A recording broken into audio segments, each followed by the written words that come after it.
사회를 위하여 기도합니다. 친위 쿠데타를 일으킨 윤석열 탄핵을 위한 헌재 심판이 막바지에 이르고 있습니다.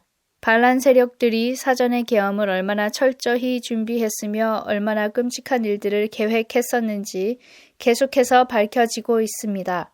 자유민주주의 대한을 파탄내려고 했던 윤석열이 하루빨리 파면되어 테러를 선동하는 말들에 움직이는 극우주의자들의 기세가 꺾이게 하시고 지난번 서부지검 난입 사태 같은 일이 다시는 일어나지 않게 하소서.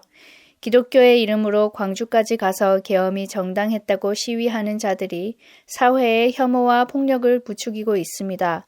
정확한 진실이 알려지고 공정하게 특검으로 수사되어 윤석열과 김건희 부부, 그 권력에 부역한 군대, 검찰, 경찰, 언론, 여당 인사들은 합당한 처벌을 받기 원합니다.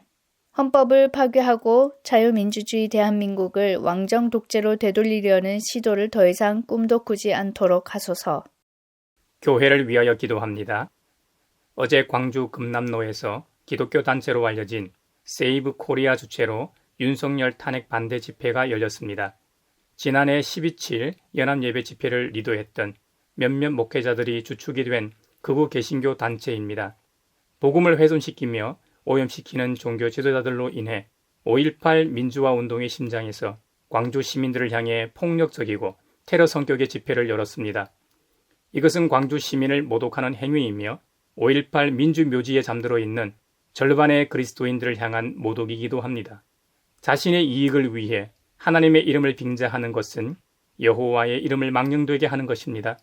그릇된 복음으로 포장한 정치 행보에 당사자들과 미혹된 한국교회 성도들을 진노 중에도 긍휼히 여겨주시길 바랍니다. 1980년 5월 전두환 신군부의 명령으로 계엄군의 학살이 자행된 장소에서 윤석열 친위 쿠데타를 옹호하는 집회를 연 것에 대해 규탄하며 탄식합니다.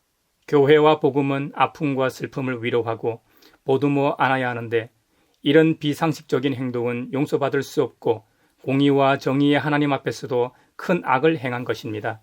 큰 상처를 입었을 광주 시민들과 믿음의 형제자매들을 위로하여 주시길 바랍니다. 한국교회의 이런 추악한 모습은 사라지게 하시고 성도 개개인이 성경을 제대로 알아 성령님의 조명하심에 따라 현혹되지 않고 일상을 살아가며 하늘 시민이면서 이 사회의 시민으로서 건강하게 살아갈 힘을 주소서. 세계를 위하여 기도합니다. 제2기 트럼프 정부를 가리켜 새로운 제국주의가 들어서고 있다고들 합니다. 무력을 써서라도 그린란드를 자국의 땅으로 부속시키려는 시도와 가자 지구에 살고 있는 팔레스타인인들을 내쫓고 안전한 지역으로 개발하겠다는 시도, 그리고 멕시코만을 아메리카만이라고 이름을 바꾸는 등 상상도 못할 일들을 서슴지 않고 있습니다.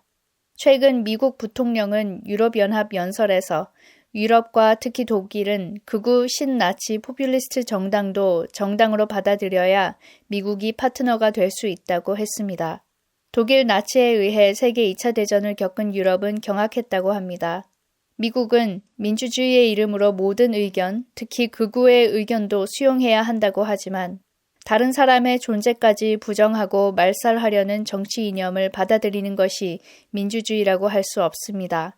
트럼프 정권의 이념 전쟁과 경제 정책에 미국 자국민들과 세계 각국과 한국이 휘둘리지 않게 하소서.